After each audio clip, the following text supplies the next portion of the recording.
এ দুনিয়ায় যত মানুষ বিদায় নিয়েছে নিকৃষ্ট ভাবে, ওরা কোরআনে তাদের জীবনী আল্লাহ তুলে দিয়েছে। নূহ নবী আলাইহিস সালাম, কথা বলেন না কেন?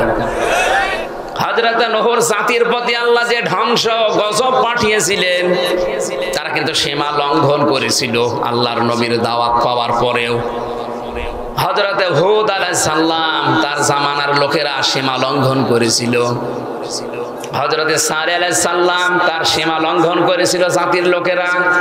আল্লাহর নিদর্শন আনতে বলেছে, আল্লাহ পাঠিয়েছে, ও কিন্তু নিদর্শন পাওয়ার পরে দেখার পরও মানে নাই, আরো সীমা লঙ্ঘন করে ফেলেছে। হযরত শুআয়ব আলাইহিস সালামের জামানার লোকেরাও সীমা লঙ্ঘন করেছিল। ওরা কোরআনে আল্লাহ এই ঘটনাগুলো তুলে দিয়েছে খেলা করার জন্য না, শিক্ষা নেওয়ার জন্য। ওয়াইলা সামুদা খাহুম সালিহা ক্বালা ইয়া কওমি ইবুদুল্লাহা মা লাকুম মিন ইলাহিন গায়রুহু। একটু ভালো করে শুনবে, এখানে শিক্ষা আছে। স্মরণ করো ওই সময়ের কথা যখন আমি সালেহকে, তার বংশ, তার ভাই, তার এলাকার মানুষ যারা ছিল তাদের কাছে পাঠালাম।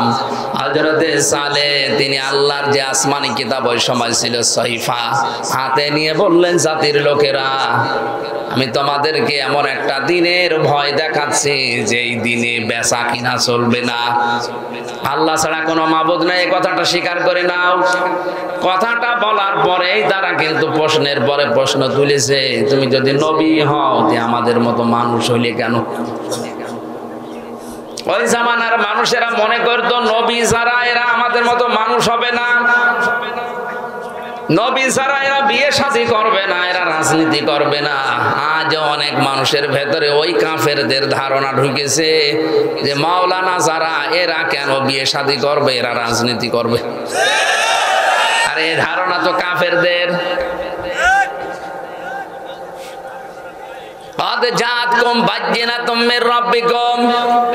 অবশ্যই তোমাদের কাছে তোমাদের রবের পক্ষ থেকে স্পষ্ট দলিল আর প্রমাণ এসে গেছে, তোমরা মেনে নাও। এই যে সহিফা দেখালেন, তারা বলছে এই সহিফা আমরা মানি না, আমরা একটা জিনিস দেখতে চাই, যদি দেখাতে পারেন তাহলে মেনে নেব আপনারে।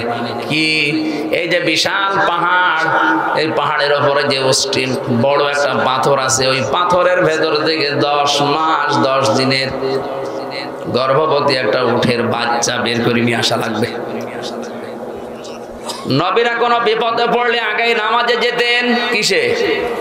আগে সিজদা দিয়ে বলতেন, আল্লাহ তুমি দেখো আমি কি করব এখন। আর আমরা নবীর উম্মতেরা বিপদে পড়লে আগে মাজারে দৌড়াই। কোন মাজারে না, কোন বাবার কাছে না, কত বড় বিপদ হোক, যত বড় বিপদ হোক, আগে সিজদায় চলে যান। এইটাই নবীর জীবনী, এইটাই নবীদের সুন্নাহ। বিপদে পড়লেই তারা সিজদা দিত, কারণ নবীজি জানিয়েছেন যখন মানুষ সিজদায় চলে যায় তখন আল্লাহর ওই বান্দার মাঝে কোনো পর্দা থাকে না। আলাইসাল্লাহু বিকাফিন আবদা, আমি কি আমার বান্দার জন্য যথেষ্ট না যে ও মাজারে দৌড়াবে? এখন থেকে এলাকায় যারা আল্লাহ বাদে অন্য কারো কাছে সাহায্যের জন্য দৌড়ান, এক্ষুনি থেমে যান। আল্লাহ কিন্তু আফসোস করছেন, আলাইসাল্লাহু বিকাফিন আবদা, সূরা জুমারের ভেতরে আছে, আমি কি আমার বান্দার জন্য যথেষ্ট না যে ওর জন্য আবার মাজারে মান্নত করা লাগবে? আপনি বলেই দেখেন না কেন,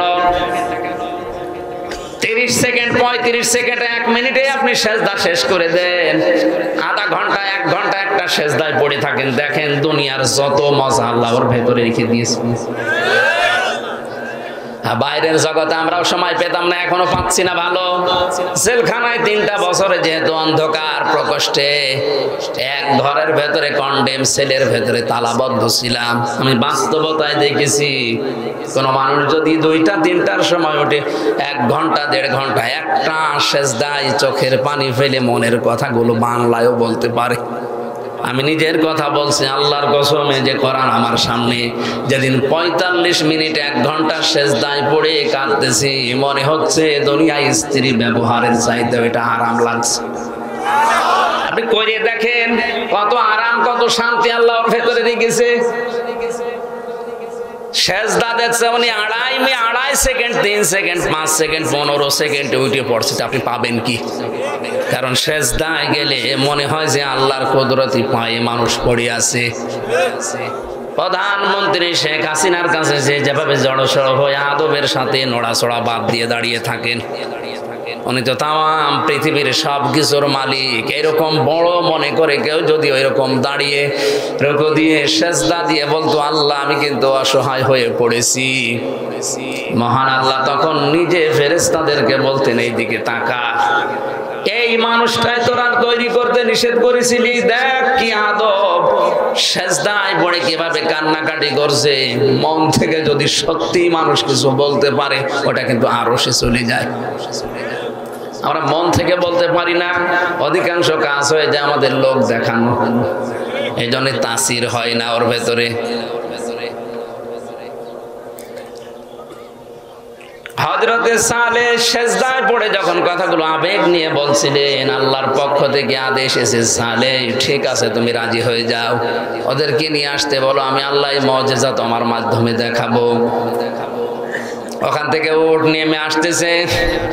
এবার আমার শিক্ষা দেওয়ার বিষয় যেটা চলে এসেছে ভালো করে, হাদিহি নাকাতুল্লাহি লাকুম আয়াতান ফাযারুহা তাকুল ফি আরদিল্লাহ ওয়ালা তামাসসুহা বিসুইন ফায়াখুযাকুম আযাবুন আলীম। এটা সূরা আরাফ। এই মাইক কার মাইক? মাইক তো ভালো, খারাপ না, মাইক ভালো আছে, কিন্তু এটা লাগানো মনে হয় ডিস্টার্ব হচ্ছে।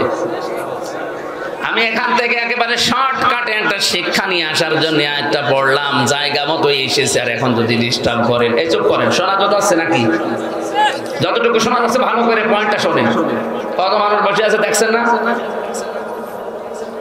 এখানে কত আলেম ভেতরে ভেতরে আছে আপনি টের পাচ্ছেন না। চেহারা আমার অনেকের চেনা আমি দেখতে পাচ্ছি। দেখেন কি সুন্দর করে তারা বোঝার চেষ্টায় আছে।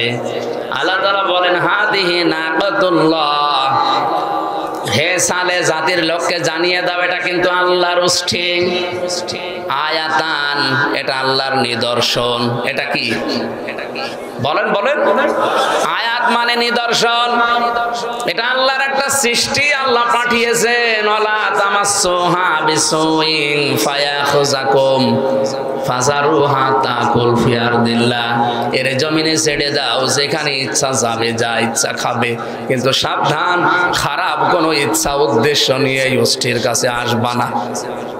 যদি আসো ফায়াখুযাকুম আযাবুন আলীম, এই যে আসো যদি, তাহলে সীমা লঙ্ঘন হবে, তখন আল্লাহর আযাব তোমাদেরকে ধরবে।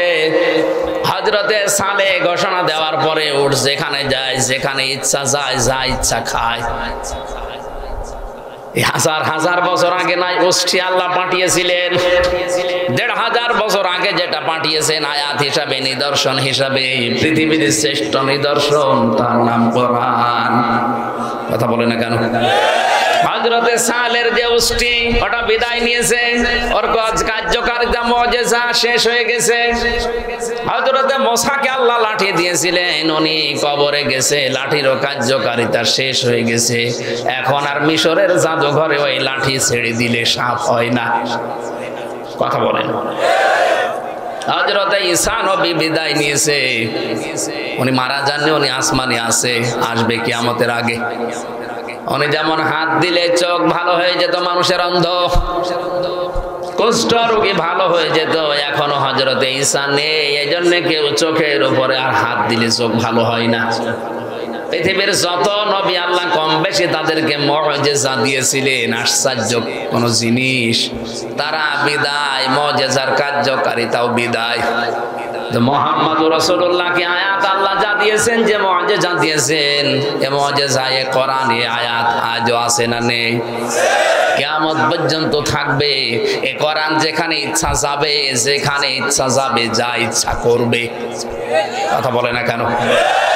উষ্ঠিকে আল্লাহ বলেছিলেন এরা আমার উষ্ঠি, তাকুল ফি আরদিল্লাহ, এটা জমিনে খেয়ে বেড়াবে। সাবধান, যা খাবে যেখানে যাবে কিছু বলতে পারবা না, কারণ জমিন আমি আল্লাহ, এ গোষ্ঠীও আমি পাঠিয়েছি।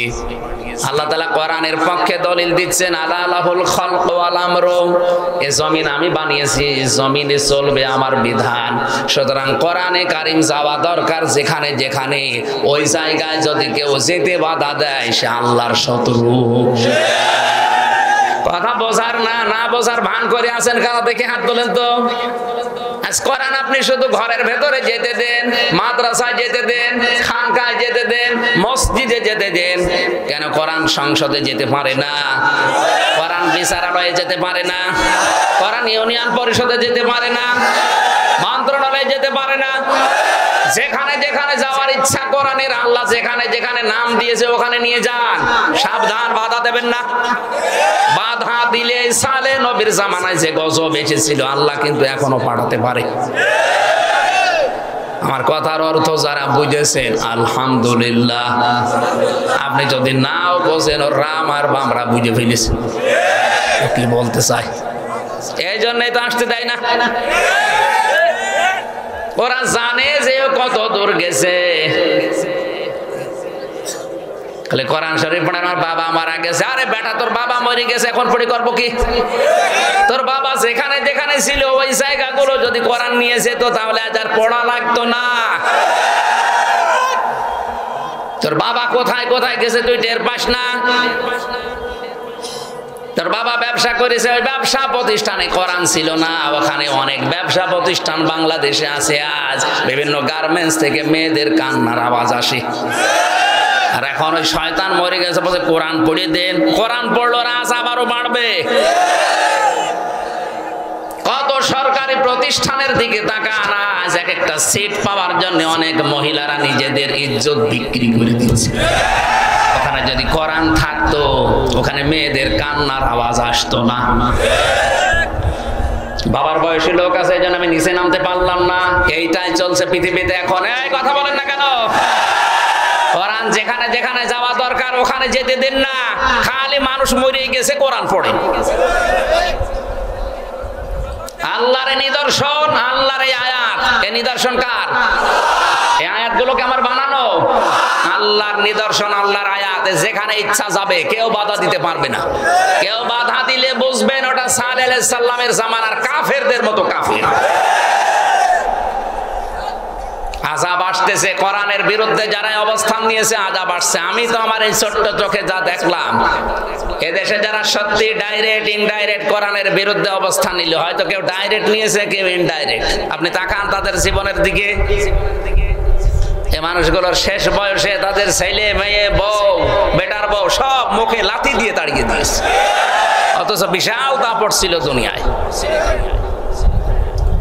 আপনি আর কয় টাকার মালিক এখন? আবু জেহেল ওই সময় প্রেসিডেন্ট ছিল, কোরআনের বিপক্ষে অবস্থান নেওয়ার কারণে আল্লাহ তাকে যৌন অক্ষম করে দিয়েছিলেন। বউ ছিল ওর, কিন্তু কাজ করতো অন্যজন। এই জন্য ওর স্ত্রীর নাম হচ্ছে নাকেরা। নাম কি? নাকেরা মানে অনির্দিষ্ট, নিজে কাজ করতে পারতো না। আজ যারা কোরআনের বিরুদ্ধে অবস্থান নেবেন আল্লাহ আপনাকে এমন শাস্তি দেবে, খালি দেখে দেখে হাঁ করে থাকবেন, কিছু বলতে পারবেন না। এটাই বাস্তব। কাবা শরীফ তাওয়াফ করছিলাম, হঠাৎ করে দেখি পেটে ব্যথা। কি গো? এক পুলিশকে জিজ্ঞাসা করলাম, ভাই এতক্ষণ তো ভালোই ছিলাম, এখন আমার পেটে ব্যথা করছে, কি জায়গার দোষ? পুলিশ আমার বলছে, হাজিউল হজ্জাত আয়না বিলাদুকা। ও হাজি, দেশ কোথায়? বাংলাদেশ। ও, আপনি জানেন না এটা কোন জায়গা? না তো। আবু জাহেলের বাড়ি। আপনি এখনো পায়খানা না করে দাঁড়িয়ে আছেন, তাড়াতাড়ি করে। পায়খানা করে দেখি সত্যি আমার পেটের ব্যথা ভালো হয়ে গেছে। আল্লাহ আমাকে বোঝাতে চাই, হামজা এত টাকা পয়সা খরচ করে সেই বাংলাদেশ থেকে আসলে এখানে আর শয়তানের মুখে পায়খানা না করে চলে যাবো, তাড়াতাড়ি করো। দেখেন তো সে দেশের প্রেসিডেন্ট, কত দামি জায়গা, তার কাবার পাশে ওর বাড়ি, অথচ জায়গাটাকে আল্লাহ এত নিকৃষ্ট বানিয়ে দিয়েছে। তামাম দুনিয়ার মানুষেরা এখন যায় ওই জায়গাতে পায়খানা না করে দেশে যায় না।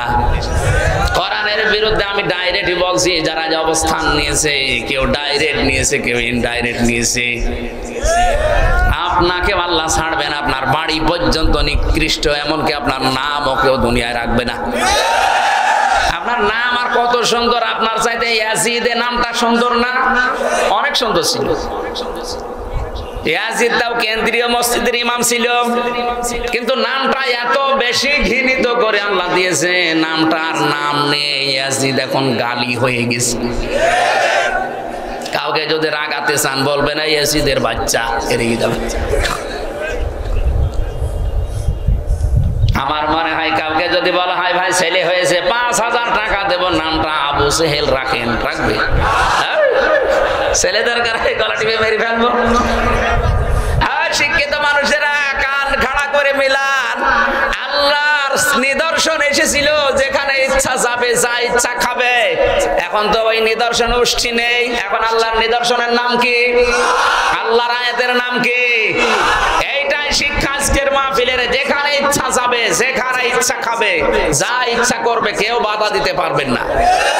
বাধা দিলে খবর আছে। এখানে প্রায় 9টা জাতির কথা আছে, সবাইকে আল্লাহ ধ্বংস করেছে খালি সীমা লঙ্ঘন করার কারণে। আল্লাহ এমনিতে কিছু পাঠান না, পাঠানোর পরে যদি না মানে তখন আর ছাড়েন না। আল্লাহ তো পাঠিয়েই দিয়েছে, 1500 বছর আগে পাঠিয়েই দিয়েছে, কিয়ামত পর্যন্ত এটা থাকবে। এখন যদি কেউ বেঈমানি করেন, না বোঝার ভান করে থাকেন, আরে ভাই আমরা তো কোরআনের মালিক না। কোরআনের মালিক এই লোকটাও না। কোরআনের মালিক কে বলেন? এই জমিনের মালিক কে? আমরা তো কামলা। কামলা বুঝেন? এই যে কাজ করে খাচ্ছে মাঠে ঘাটে, এই জমিনের মালিক মনে করেন স্বপন সাহেব 5 জন মানুষকে নিয়েছে, যেখানে ধান লাগালাম সারাদিন, মাগরিবের আগে বলছে আপনাদেরকে আমি টাকা দিয়ে দেব। আসরের নামাজের পরে টাকা দিয়ে দেবে আমাদের। কিছুক্ষণ আগে আসরের সময় হতে আর মাত্র 5টায় সময় টাকা দেবে, 10 মিনিট বাকি আছে। কয়েকজন মস্তান এসে মোটরসাইকেল নিয়ে বলছে ধান সব তুলে ফেলবো। আমরা যদি বলি না ভাই আর 10 মিনিট পরে তোলেন, কারণ এই জমি আমাদের না, এ ধানও আমাদের না। আমরা আছি আমাদের টাকা নেওয়ার জন্য, কারণ টাকা না পেলে আমাদের সংসার চলবে না। কথা বলেন ঠিক কিনা? এরপরেও যদি মস্তান বলে না তুলেই ফেলবো, তখন মারামারি হওয়ার সম্ভাবনা নেই। মালিক তো নেই, আমরা তো কামলা, আমরা তো জন মনীষ পাট লেবার যাই বলেন। অন্তত আমাদের বেতন পাওয়ার জন্য হলে এই লোকগুলোকে এখন ঠেকাতে হবে। ঠেকাতে গিয়ে ধস্তাধস্তি, মারামারি, হাতাহাত, মেরেও ফেলা লাগতে পারে, কারণ আমাদের টার্গেট বেতন। আমাদের টার্গেট কি? আমরা ঠিক এই কায়দায় জমিনে আছি। এ জমিনের মালিকও আমরা না, কোরআনের মালিকও আমরা না, আমরা কামলা, খাদেম। এই কোরআন প্রতিষ্ঠার জন্য চেষ্টা করে যাচ্ছি। বিকাল 5টা মানে জীবনের শেষ দিন পর্যন্ত চেষ্টা করেই যাব। এর মাঝখান থেকে কেউ যদি এসে বাধা দিতে চান, হয় হাতাহাতি হবে, মারামারি হবে, মেরেও ফেলতে পারি। এখানে কোনো আপোষ নেই, কারণ আমার বেতন দরকার, আর আমাদের বেতনের নাম জান্নাত।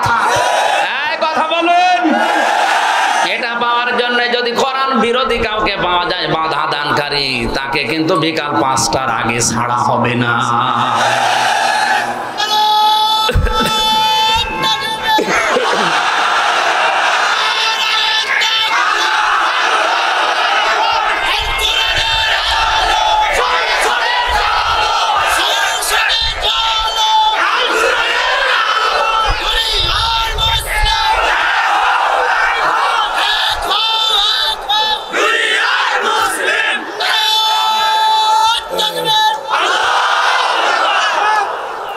এখানে যে 9টা নবীর নাম আমি বিস্তারিত না বলে একটাই শুধু শেষ করলাম। যদি আল্লাহর নিদর্শনকে, আল্লাহর আয়াতকে কেউ প্রতিহত করেন, বাধা দেন, কি আসবে? শাস্তি। কি আসবে? শাস্তিগুলো কিন্তু চলে আসতেছে একটা একটা করে। দ্বিতীয় নম্বরে আল্লাহ তাদেরকে সবচেয়ে বেশি ঘৃণা করেন যারা জালেম, যারা অত্যাচারী। জালেম মানে যেই জিনিস যেখানে রাখা দরকার ওইটা ওই জায়গায় না রেখে অন্য জায়গায় রাখে যারা, তারাই আল্লাহর দৃষ্টিতে জালেম। আপনি যে কোনো ধর্মের হন, আপনি সত্যি করে মন থেকে বলেন তো কোরআনে কারিম আসলে থাকা দরকার সবচাইতে উপরে না পায়ের কাছে? আরে ভাই, উপরে তো আপনি আর রাখেন না। উপরে রাখতে গেলে রাজনীতি মনে করেন আপনি? এটা তো রাখার দরকার উপরে। উপরে না রেখে যারা আজ নিচে রাখতে চায়, পেছনে টান মেরে ফেলতে চায়, তারা জালেম। এই যে টুপিটা, এটা মাথায় দেওয়া দরকার কোথায়? বলেন বলেন। এটা যদি আমি পায়ের সাথে বেঁধে রাখি, এটা টুপির সাথে জুলুম। ৯৬% মুসলমানের দেশে কোরআন থাকবে সবার উপরে সংসদে, ওখান থেকে আইন প্রণয়ন হবে কোরআন দিয়ে, ওইটা বাংলাদেশে বাস্তবায়ন হবে। এগুলো না করে যারা আজ মানুষের তৈরি করা আইনগুলো কায়েম করার জন্য চেষ্টা করছেন, আপনি জানেন। শিক্ষিত মানুষের জন্য আমি নাম নিলাম না, আপনি বুঝে ফেলেছেন। আপনি আল্লাহর কাছে ঘৃণিত যারা কোরআনের আইন বাদ দিয়ে মানুষের আইন তৈরি করা, প্রতিষ্ঠা করার জন্য চেষ্টা চালাচ্ছে। ৩ নম্বরে আল্লাহ তাদেরকে বেশি ঘৃণা করেন যারা অহংকারী। এই পৃথিবীতে অনেকে সম্পদের অহংকার করা, ক্ষমতার অহংকার করার কারণে আল্লাহ ঘৃণিত বানিয়ে বিদায় দিয়েছে। যেমন কারুন, সূরা কাসাসের ভেতরে বিস্তারিত লেখা আছে কারুনকে আল্লাহ এত শাস্তি দিয়েছেন কঠিন, এই অহংকারের জন্য, সম্পদের অহংকার করেছিল। মুফাসসির লিখেছেন আল্লাহ এখনো পর্যন্ত প্রতিদিন ওরে মাটির ভেতরে 1 বিঘত করে গাড়তেছে। কিয়ামত পর্যন্ত 1 বিঘত করে মাটির নিচে গাড়তেই থাকবে। বলেন নাউজুবিল্লাহ। ৪ নম্বরে আল্লাহ তাদেরকে পছন্দ করে না যারা অপচয় করে, অপব্যয় করে। এখানে দুটো গুরুত্বপূর্ণ শব্দ আছে, এইদিকে তাকান। অপচয় আর অপব্যয় আরবিতে শব্দ হচ্ছে দুইটা, একটা হচ্ছে ইসরাফ আর একটা হচ্ছে তাবজির। ইসরাফ কাকে বলে? এ লোকটা 2 কেজি আম লাগবে পরিবারে, টাকার গরমে 10 কেজি আম কিনে 8 কেজি পচাচ্ছে আর 2 কেজি খেয়েছে, এটার নাম ইসরাফ, এটা হারাম। আম কেনা জায়েজ নেই, কথা বলে না কেন? কিন্তু বেশি করে ফেললেন আপনি, এটার নাম ইসরাফ। আর তাবজির কাকে বলে? যেটা কেনা জায়েজ নেই ওইটা যদি কেউ টাকা দিয়ে কেনে, যেমন মদ, বিড়ি, কথা বলছেন না? সুতরাং যারা বিড়ি কেনেন, সিগারেট কেনেন, মদ কেনেন, এটা হচ্ছে তাবজির। আর ওই যে আলু কিনে বা আম কিনে টাকা নষ্ট করেছে, ওইটা হচ্ছে ইসরাফ। আর কেউ যদি টাকা নষ্ট করে মদ কিনে, বিড়ি কিনে, সিগারেট কিনে, সেটা হচ্ছে তাবজির। আর তাবজির যে করে সে আর মানুষ থাকে না, সে শয়তানের ভাই হয়ে যায়। আমার এই ছোট্ট জীবনে পুরা কোরআন শরীফ আমি প্রায় এই জেলখানায় প্রায় 250 বারের উপরে পড়লাম পুরাটা। আমার যতটুকু জ্ঞান আছে আমি দেখেছি পুরা কোরআনে কোনো জায়গায় আল্লাহ শয়তানের ভাই বলে কাউকে উল্লেখ করেননি। শুধু একটা মানুষকে শয়তানের ভাই বলেছে, ইন্নাল মুবাযযিরিনা কানু ইখওয়ানাশ শায়াতিন।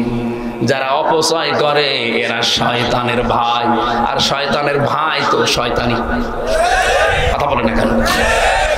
তাহলে ইসরাফ আর তাসরিফ, তাফসীর বুঝলেন যে বৈধ জিনিস কেনার ক্ষেত্রে বাড়াবাড়ি করা, বেশি খরচ করা, এটা ইসরাফ, এটাও হারাম।